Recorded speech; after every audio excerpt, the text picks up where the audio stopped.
मिट्टी से निर्माण हुआ है, जो आपका विजन है उसमें आप खोजेंगे।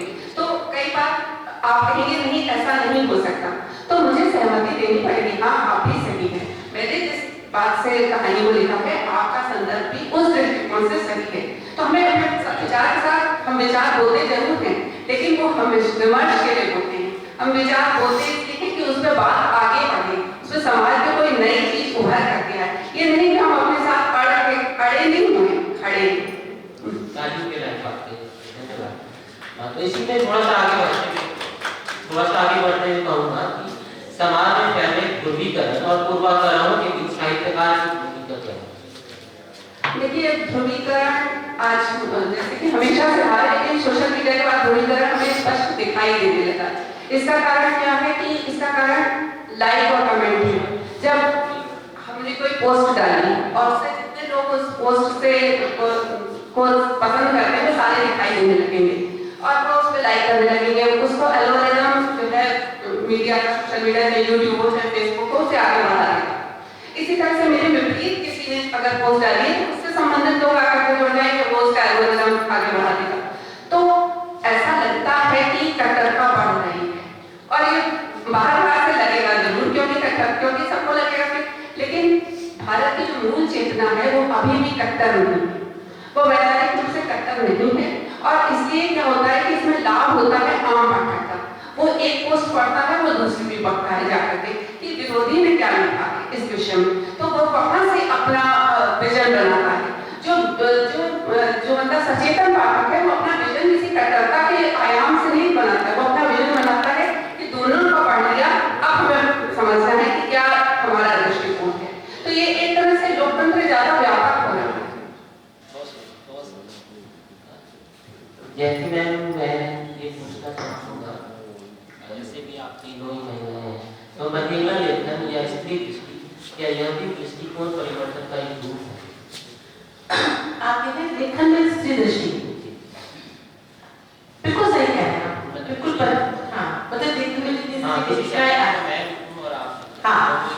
देखिए बिल्कुल सही बात है। मतलब मैं अगर कोई एक विषय ले लूँ, राजनीति में ले लूँ, बतौर महिला हो सकता है मेरा कहने का ढंग कुछ अलग हो, मैं परिस्थितियों से कुछ अलग चीज लेके सामने आऊँ। तो देखिए मैं वैसे भी पत्रकारिता साहित्य बहुत महीन रेखा मानती हूँ, जहाँ न्यूज खत्म होता है वहां से साहित्य शुरू होता है।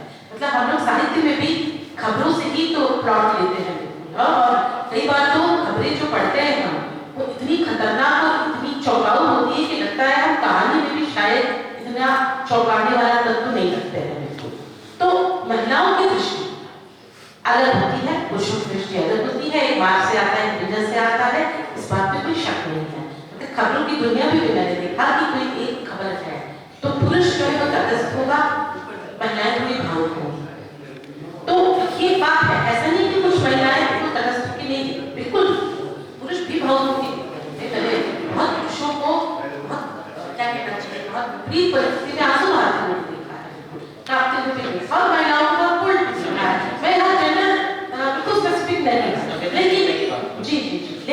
लेकिन हाँ एक अच्छी बात ये हुई है कि हमारे देश में पिछले 50 सालों में महिलाओं में साक्षरता का प्रतिशत जबरदस्त रूप से बढ़ा है, खासकर हिंदी तक में। बिल्कुल महिलाएं जब पढ़ेंगी वो लिखेंगी भी ना, और वही लिखेंगे जो वो देखी, उनकी दृष्टि में जो समाज है, उनकी दृष्टि में जो परिस्थितियां हैं, जो रिश्तेदार है, जो घटनाएं हैं, वो अपनी नजर से सामने लिखेंगे। देखिए अगर कोई घटना है उस पर कोई कहानी लिखी जा रही है, छोटे शहर की औरत अलग ढंग से लिखेगी, गांव की औरत अलग ढंग से लिखेगी और हम शहरी औरतें अलग ढंग से लिखेगी, क्योंकि हम लोगों का पालन पोषण अलग तरह से हुआ है।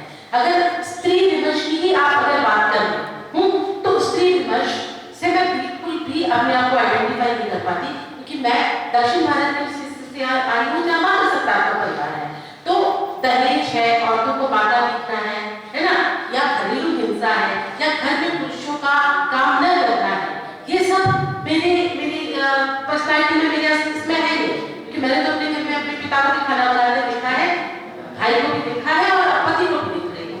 तो ये दृष्टि का फर्क है और इसी दृष्टि के फर्क से साहित्य इतना खूबसूरत बनता है।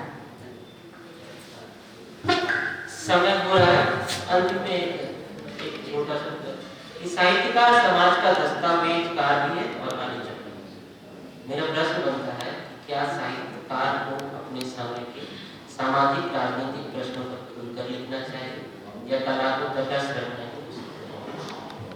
साहित्यकार को अपने समाज के समय जो मुख्य विषय होते हैं, जो चुनौतियां होती हैं, जो दिक्कतें होती हैं, उन पर खुलकर लिखना चाहिए। मेरा एकदम मानना है। ठीक है, खुलकर लिखते हुए भी कला का संचय, कला कोई ऐसी चीज तो है नहीं कि आप अगर अपनी चुनौतियों पर बात करें, आप खुल कर बात करेंगे, आप राजनीतिक बात कर रहे हैं तो राजनीतिक बात, जैसे अभी राग दरबारी का उदाहरण है, तो राग दरबारी की जब बात की जाती है, राग दरबारी का बहुत राजनीतिक अपने समय की एकदम खुलकर लिखी गई हुई किताब है। मतलब आप उसको उसमें राग दरबारी जिन लोगों ने पढ़ी होगी उन्हें याद होगा कि वो एक प्रधान, गांव का प्रधान होता है और गांव का प्रधान अपने स्थान पर दूसरे को प्रधान लड़वाता है और फिर उसके बाद वो उसकी जगह पर प्रधान का कार्य करता है।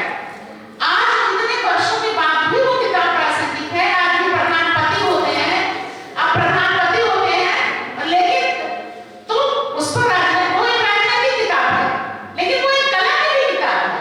तो खुलकर बात करते हुए, खुलकर अपने विषय पर बोलते हुए, बेझिझक बात कहते हुए, अपना पक्ष रखते हुए भी कलावादी हुआ जा सकता है। इसके लिए हमें जो वर्तमान है उससे मुंह चुराने की साहित्यकारों को कोई आवश्यकता नहीं।